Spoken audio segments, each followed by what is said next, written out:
아쉬운 거는 강희정 대변인이 첫 기회를 28일에 녹화했습니다. 그런데 이재명 대통령은 국가정보자원 관련 화재 대응과 관련해서 한치의 소홀함도 없었습니다. 그것을 마치 48시간 동안 아무것도 안 했다는 것처럼 얘기한 것은 명백한 허위 사실입니다. 뭐 이렇게 좀 브리핑했으면은 이 논쟁이 하루 이틀 더 가지는 않았을 것 같다는 생각이 좀 들어요. 전적으로 예. 동의하고요. 예. 그러니까 원래 야당에서는 국정 대통령 뭐 잘못하는 거를 감시하고 비판하는 게 자기 역할입니다. 예. 거기에 대해서 대통령실 대변인이 그런 식으로 제대로 사실을 확인하지 않고 법적 조치 이렇게 운운한 건 명백히 잘못이라고 봅니다. 예. 자, 우상호 정무수석 인터뷰 하나 더 들어보겠습니다. 조희대 대법원장 관련한 이야기인데요. 이 이야기도 잘 들어보시기 바랍니다. 그 다음에 생략되어 있는 우상호 수석의 이야기는 저희가 좀 덧붙여서 여러분께 들려드리겠습니다. 이런 비정상적인 이 사법부의 행위에 대해서 굉장히 저는 이거 파헤쳐야 되고 진상이 드러나야 된다고 생각하는 사람인데요. 방법은 좀 지혜로웠으면 좋겠어요. 국민들이 납득하고 좋아하는 방식. 어떤 방식을 생각을 그건 하십니까? 제가 제안할 수 없죠. 지금 이제 마치 무슨 복수하고 보복하듯이 보여지는 것은 올바른 방식은 아니다. 그러니까 저는 이런 생각합니다. 정의롭다고 해서 늘 지혜로운 것은 아니다. 네. 저 마지막 이야기는 이 우상호 수석이 잘 쓰지 않는 상당히 미리 준비해 나온 것 같은데. 예, 정의롭다고 늘 지혜로운 것은 아니다. 저 부분 보복하듯이 비춰져서는 안 된다라고 하는 이 부분도 분명히 또 당하고 온도 차이가 느껴지는 발언이에요. 뭐 보태신 말씀 있습니까? 아니요, 맞는 얘기죠. 예. 지극히 내가 옳다. 나는 정의롭다. 상대방은 저기는 불의의 집단이다. 저기는 악마다. 이렇게 하면 정치가 되겠습니까? 예, 그걸 이제 안 되는 거고. 그래서 아무리 상대가 옳지 않다고 생각해도 대화하고 타협해야죠. 그런 정치적인 지혜가 필요하다. 이런 얘기로 해석하는 게 맞는 지금 서한영 기자 하신 이야기가 이 특히 권력을 가진 쪽에서 그러한 기조로 정치를 이끌어 나갈 때 정말 이 우리 사회가 경직돼요. 그렇죠. 거기에 대해서 비판의 이야기만 좀 하다가 보면은 불의한 세력이 돼버리잖아요. 불의에 선 것 같은 느낌. 나는 맞고 너희는 틀리다라는 책도 있고요. 그다음 외국인이 쓴 책 중에 우리는 맞고 너희들은 틀렸다라는 비슷한 또 제목의 예. 책들이 있는데 다 비슷한 데이비드 린친가가 쓴 교수가 쓴 글인데 거기에 이제 소위 이제 희한하게도 거기는 이제 진보의 이제 오만에 대해서 그렇게 표현을 했던 것 같습니다. 그래서 진보가 선을 독점하고 도덕성을 독점하고 정의관을 독점하고 그럼으로 인해서 상대방을 악마시키는 것 그렇게 되니까 또 상대방도 거기에 반발하니까 이제 정치가 양극화되고 극단화되는 것 이런 것들을 얘기했는데 우상호 수석이 그것까지 염두에 두고 한 말인지는 모르겠어요. 뭐 그럴까지는 아닌 것 같은데 어쨌든 비정상적인 사법부에 대한 문제는 나도 공감을 한다라고 한 얘기는 저는 이 말을 끄집어내기 위한 레토릭인 것 같습니다. 거기에 강조점이 있는 건 전혀 아닌 것 같고 그러나 국민이 납득하는 방식으로 지혜롭게 해야 된다. 정의롭다고 곧 지혜로운 건 아니다라고 얘기하는 것이 이제 말하고자 하는 방점인 거겠죠. 아마 이제 법사위가 15일인가요? 네, 사법부 대법원 현장 검증을 이제 민주당 주도로 이제 예고해 놓은 것, 예. 뭐 이런 것들 때문에 그런 것 같은데 사실은 사법부 독립성을 침해하는 상징적 사건이라고 저는 보고 있고요. 이것도 뭐 제가 요즘 정치 현장을 보면서 굉장히 충격을 많이 받는데 이것도 굉장히 충격적인 사건입니다.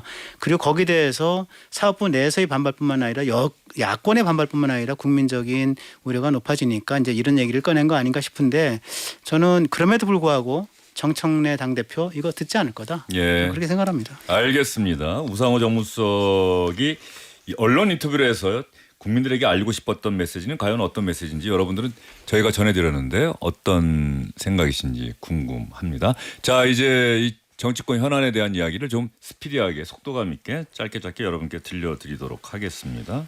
일단 이재명 대통령 부부가 JTBC 냉장고를 부탁해 오늘이 6일이죠.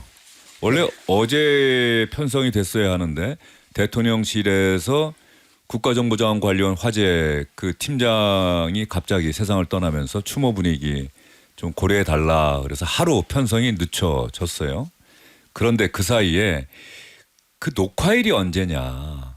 국가정보자원 관련 화재에 이재명 대통령이 제대로 대응하지 않고 예능 녹화에만 신경 썼던 것 아니냐는 국민의힘 주진우 의원의 문제 제기에 대통령실 강유정 대변인이 상당히 발끈하면서 브리핑을 했었는데 녹화일을 밝히지는 않았고 주진우 의원 측에서 제기했던 28일 네. 지난달 28일 이 부분에 대한 사실 여부는 확인하지 않고 법적 대응 뭐 그런 얘기를 하면서 이 논란이 커졌는데 알고 봤더니 김남준 대변인이 그 다음 날 브리핑을 했는데 지난달 28일이 맞다라는 게 또 확인이 돼버렸어요.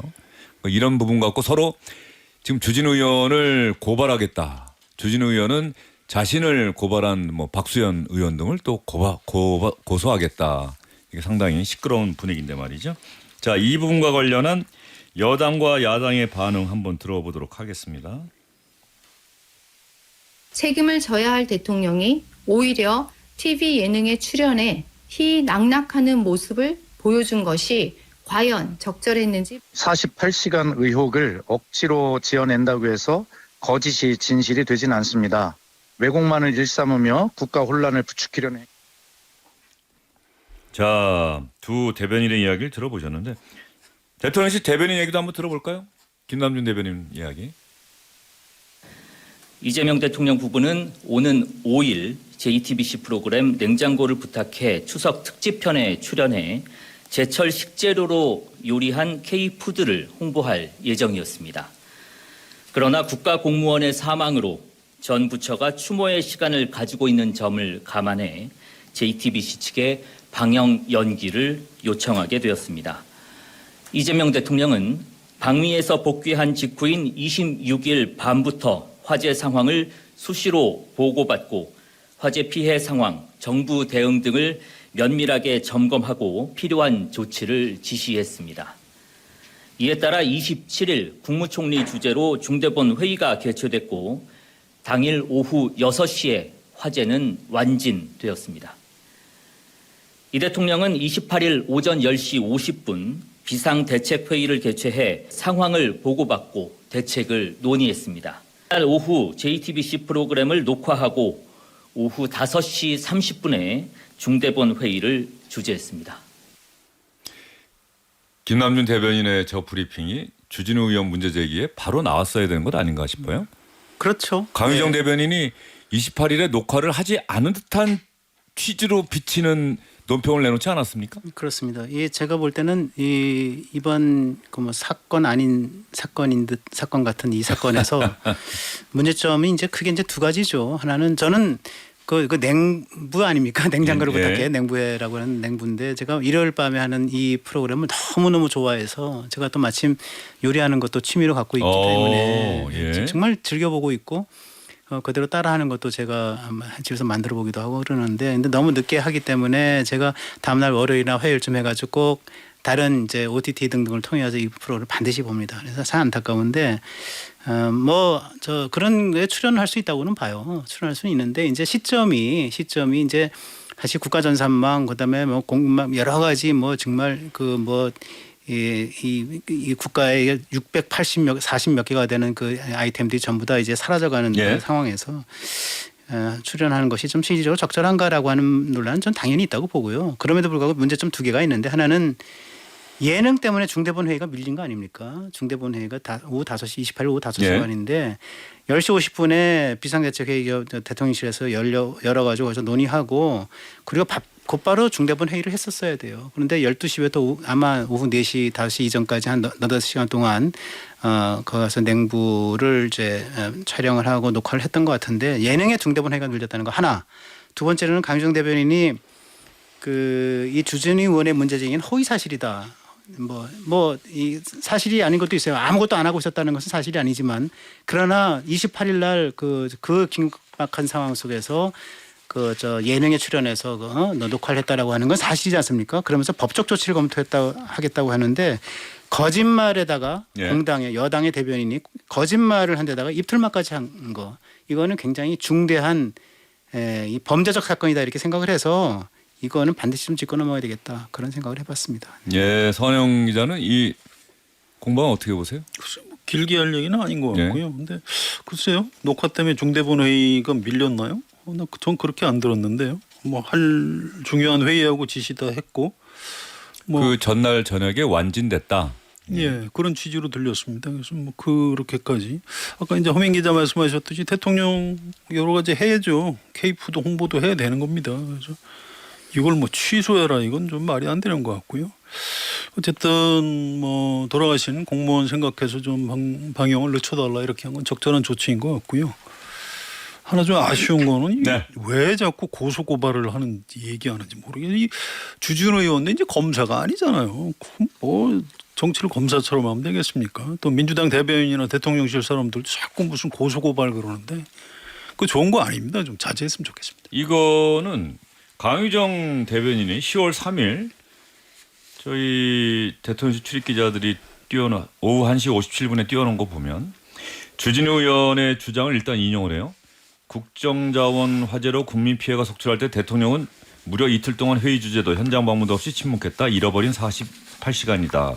주진우 의원 페이스북 이렇게 인용을 하고 명백한 허위 사실 유포다라고 규정을 했고요. 후반부에 가면은 대통령실은 억지 의혹을 제기해 국가적 위기 상황을 정쟁화하고 허위 사실을 유포한 행위에 법적 조치도 강구 중임을 알려드립니다. 라고 법적 조치 방침을 대통령실에서 밝혔고 여기서 문제가 되는 건 9월 28일 오전 10시 50분 긴급 비상대책회의 브리핑 했어요. 비서실장, 안보실장, 정책실장 이거 대통령실 내부 스태프들이 보고했다는 거예요. 그리고 같은 날 오후 5시 반 이재명 대통령이 직접 서울 정부청사에서 관계부처 장관과 17개 시도지사 등과 대면 화상회의를 주재했다. 이 사이에 냉장고를 부탁해 녹화가 있었다는 내용을 강유정 대변인이 누락한 겁니다. 뭐 잘 몰랐겠죠. 근데 확인 안 했으면 그거를 논평 낼 때 조심해야죠. 예. 그 법적 조치 그게 강유정 대변인 생각인지 누군가 뭐 강훈식 비서실장 생각인지 아니면 이재명 대통령이 그렇게 지시한 건지 그런 건 좀 확인이 필요하다고 보고요. 기자들도 왜 취재해서 팩트 확인해서 기사를 쓰듯이 대변인 논평 낼 때 조심해야 됩니다. 그건 명백히 잘못됐다고 봅니다. 제가 이런 식으로 한번 말씀을 드릴게요. 좀 다른 시각인데 저는 왜 하필이면 그 많은 예능 중에서 냉장고를 부탁해 출연을 했을까? 저는 이게 이해가 가지 않습니다. 왜 이해가 가지 않냐면 경기도지사 때 법인카드로 소고기, 초밥, 과일 해가지고 냉장고를 채웠는데 일단 허민 기자 얘기 그래도 듣고 들어보시고 나서 또 서하영 기자가 들어보시고요. 예. 이렇게 생각하는 분들이 굉장히 많습니다. 예. 이게 그 추석 밥상에서 뭐 검찰 개혁 얘기가 많이 나왔다고 성 선배 얘기하셨는데 다 이 얘기예요. 저희 주변에서 왜 법인카드로 소고기, 초밥, 과일 냉장고 채운 거 다 알고 있는데 한 달에 과일 구입 한 달에 120만 원씩 했다고 조서에도 나와 있고 그렇게 돼 있거든요. 이게 평균적으로 일반 시민들이 한 달에 과일 구입비가 3, 4만 원이라고 하는데 그거에 몇십 배 되는 돈을 그럼 집안에 코끼리를 키우고 있나 이런 얘기가 있었다고 여기까지 저희가 뭐 기사에 들었는데 잠깐만요. 경기도에 총 1억 653만 원의 손해를 끼쳐서 배임죄로 기소가 돼가지고 그것조차도 이제 대통령 선거를 경과하고 대통령이 되면서 여러 가지 사법부가 압박을 느껴가지고 재판이 지금 중단돼 있는 상태입니다. 조명현 씨가 이제 공익 제보를 했잖아요. 명절이면 장모 동생 처남 댁에까지 법가동원에 가서 선물을 했다. 예. 그런데 추석 명절 특집으로 전 국민의 이 냉장고를 부탁기를 방송한다. 난 참모들이 뭐 하는 건지 정무 감각은 고사하고 공감 능력이 이렇게 없어서 되겠는지 허민 기자는 오히려 그렇게 그러한 생각했습니다. 네. 법인카드 이용 의혹 이걸 오히려 상기시키는 프로그램 선택 아니냐라고 이야기를 하셨고 이제 허민 기자 만나는 사람들하고 제가 만나는 사람 다를 수 있어요. 많이 다른 것 같습니다. 네. 두 분 얘기 들어보니까. 그런데 그 법인카드 얘기는 벌써 언제적 얘기인데 지금 그걸 가지고 사람들이 그렇게 팩트 확인을 다시 하는지 좀 잘 이해가 안 가고요. 아까 처음에 허민 기자 말씀하셨듯이 예능 프로그램 대통령 출연할 수 있다 이렇게 생각하시는 게 전 그게 맞는 것 같아요. 예. 그걸 가지고 뭐 대통령이 어디 그 법인카드도 재판이 중단되고 있는데 이런데 나오면 되냐 이건 글쎄요 좀 동의하기 어렵습니다. 알겠습니다. 이 부분은 저희가 지금도 상기할 때마다 가슴 아픈 세월호 참사 때 당시 박근혜 전 대통령의 뭐 7시간 공백 이 부분 민주당이 상당히 강하게 문제 제기했었고 그 부분은 그 탄핵 심판이나 이럴 때도 상당히 쟁점이 됐었습니다. 대통령으로서의 직무를 다하지 못했다. 국민에 대한 의무를 다하지 못했다라고 하는 결론이 났었고요. 헌법재판소에서. 윤석열 전 대통령 때에도 취임 첫 해 수해가 크게 났을 때 뭐 했느냐라고 하는 또 문제 제기가 분명히 또 야당으로부터 있었던 기억이 나고요. 이번에 비슷한 논리로 이제 주진우 의원이 공세적으로 문제를 제기를 했는데 다만 아쉬운 거는 강유정 대변인이 첫 기회를 28일에 녹화했습니다. 그런데 이재명 대통령은 국가정보자원 관련 화재 대응과 관련해서 한치의 소홀함도 없었습니다. 그것을 마치 48시간 동안 아무것도 안 했다는 것처럼 얘기한 것은 명백한 허위 사실입니다. 뭐 이렇게 좀 브리핑했으면은 이 논쟁이 하루 이틀 더 가지는 않았을 것 같다는 생각이 좀 들어요. 전적으로 예. 동의하고요. 예. 그러니까 원래 야당에서는 국정 대통령이 뭐 잘못하는 거를 감시하고 비판하는 게 자기 역할입니다. 예. 거기에 대해서 대통령실 대변인이 그런 식으로 제대로 사실을 확인하지 않고 법적 조치 이렇게 운운한 건 명백히 잘못이라고 봅니다. 예. 사실 확인 안 한 게 아니라 좀 누락했다는 느낌이 더 강하지 않습니까? 그걸 몰랐을 리는 없잖아요. 일부러 알고도 예. 빠뜨렸겠습니까? 저희가 이제 흔히 하는 말이 있지 아니에요. 않습니까? 알고서 했다면은 그건 이상한 거고 예. 모르고 했다면 좀 그 어리석은 거고 그런 거죠. 예. 이준석 전 방송통신위원장 체포영장 집행됐고 저희가 지난주 금요일에 그 이야기를 여러 번 해드렸었는데 그런데 결국 체포영장의 효력이 거의 다해가는 시점에 체포적부심이 열렸고 체포적부심에서 이진숙 전 위원장 측의 주장이 받아들여졌어요. 그 석방되지 않았습니까?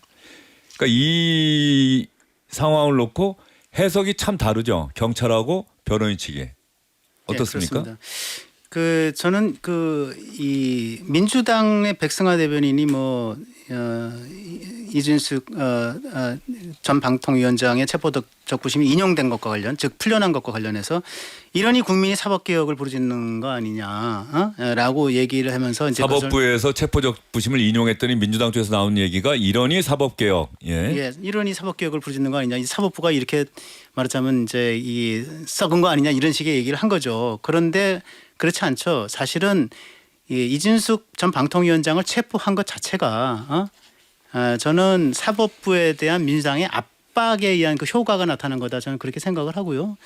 어떻게 이준숙 전 방통위원장이 지난 아마 9월이었을 겁니다. 이게 지난해 7월 달에 31일 방통위원장 되고 나서 이틀 만에 탄핵 소추돼 가지고 직무가 뺏겼잖아요. 9월 달에 그 어디 유튜브를 나가 가지고 거기서 한 말인데 민주당은 모든 걸 다 할 수 있는 집단이다. 뭐 이런 식으로 해 가지고 약간 비난성 발언을 한 건데 좌파와 민주당을 강하게 그렇습니다. 비난했던. 그래서 근데 그런 정도를 이제 표현의 자유를 이해하지 못하고 이것을 선거법 위반 선거가 12.3 계엄도 되기 전이고 그리고 대통령이 윤석열 대통령이 탄핵도 되기 전이고 그래서 6.3 대선이 생길지도 모르는데 선거법 위반으로 건 것도 저는 희한하고 게다가 선거법 위반으로 정치인에 준하는 장관급 인사에 대한 손목에 수갑을 덜컥 채워가지고 오는 것도 참 희한한 일이거든요. 그래서 저는 이런 것들이 좀 뭐라 그랬어요. 저는 이게 뭐 최수진 국민의힘 대변인은 이게 뭐 김현지 뭐 논란을 수석밥상에서 나타난 것을 이제 가로막기 위해서 이게 기획수사한 거다라고 하는 건데 저는 그렇게 보지 않고요. 오히려 김현지 씨는 김현지 씨대로 이거 아니고도 그냥 스스로 발광체이기 때문에 수석밥상에서 얼마든지 얘기가 되고 있는 거고 이진숙 건은 제가 볼 때는 경찰이 과잉 충성해서 나타난 정말 이게 말도 안 되는 상황극이다. 저는 그렇게 생각을 합니다. 예. 체포영장 발부한 게 법원이에요. 판사가 한 거고요. 우리나라 판사들이 지금 뭐 검찰 경찰에서 넣는다고 막 사인해 줍니까? 그렇지 않고 또 풀어준 사람도 판사예요. 제가 저 이야기를 딱 하고 싶었는데 야 성원영 기자 아니 어떻게 그래서 또, 제가 예. 사법부에 대한 압박 효과가 나타난 예. 거다 이렇게 아니, 말씀을 드린 우리나라 겁니다. 예. 저는 판사들이 그렇게 뭐 절대 진리라고 생각하지 않습니다만 일단 그걸 기준점으로 삼아야 돼요. 윤석열 전 대통령이 비난받는 게 왜 판사가 발부한 영장 집행을 거부했냐 이거 아닙니까?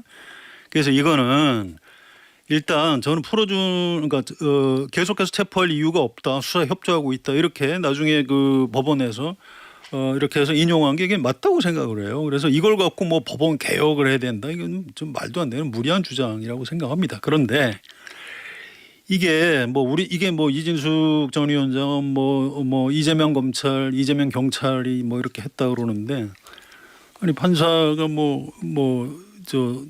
저 이재명 대통령이 시키는 대로 하는 판사입니까? 그건 말도 안 되고요.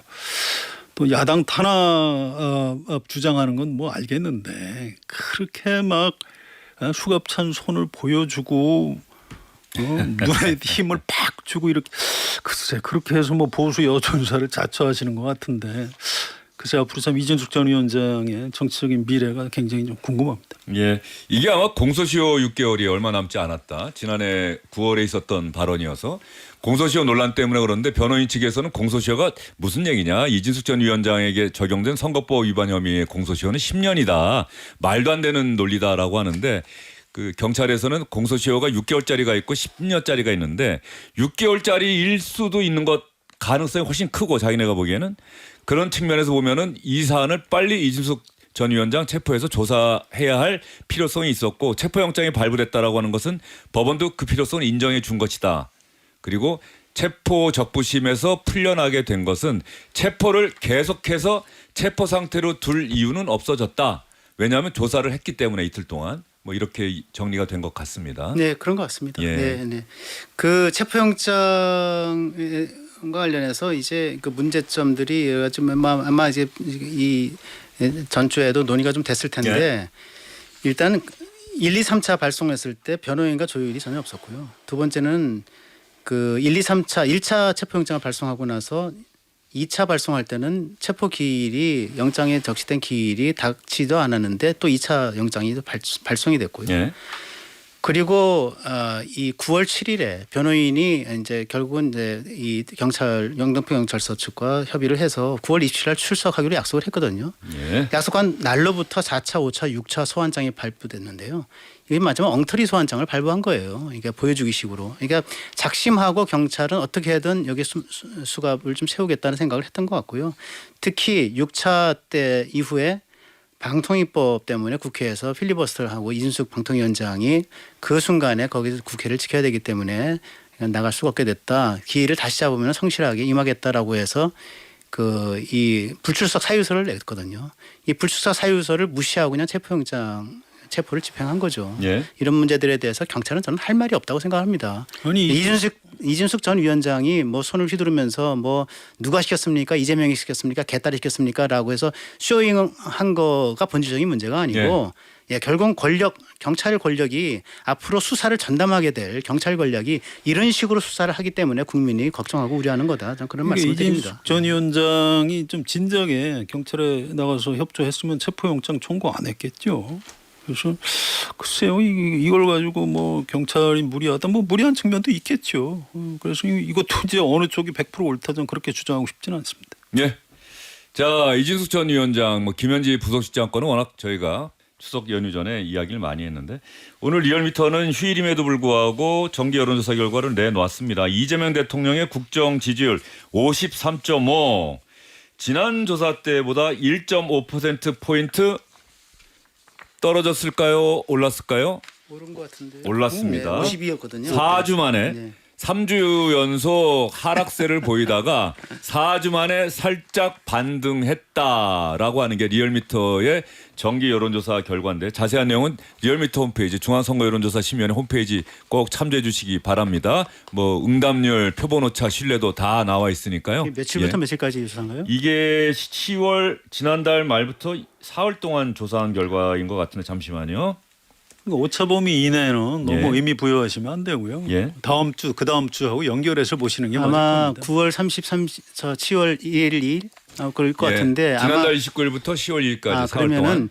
이진숙 전 위원장에 대한 체포가 2일 날 있었기 때문에 반영이 안 됐고 주진우 의원이 이제 이재명 대통령 부부의 예능 폭로가 3일에 있었기 때문에 그게 전혀 반영이 안 돼서 네. 아마 다음 조사 때는 그거에 좀 다른 결과가 나올 수도 있겠다 생각합니다. 갤럽이 아마 이번 주까지 안 나온다고 하는 그렇습니다. 것 같고요. 예. MBS가 아마 다음 주에 나올 테니까 다음 주에 리얼미터, MBS, 한국 갤럽 이걸 좀 봐야 정확한 여론의 흐름을 알 수 있을 텐데 대통령실로서는 어쨌든 간에 조금은 한숨을 내쉬겠어요. 그럴 약보합보다는 일은 아니고요. 강보합이 나니까 예. 뭐 그럴 수 일희일비할 있겠는데 일은 아니고요. 예, 좋아할 일은 아닙니다. 일희일비할 일은 아닙니다만 어쨌든 하락세를 보이다가 살짝 올라갔으니까. 하여튼 이진숙 전 위원장이나 뭐 주진우 의원 이것 예. 때문에 대통령 직무평가가 영향을 받을 것 같지는 않습니다. 다음 주에 좀 한번 두고 보시죠. 알겠습니다.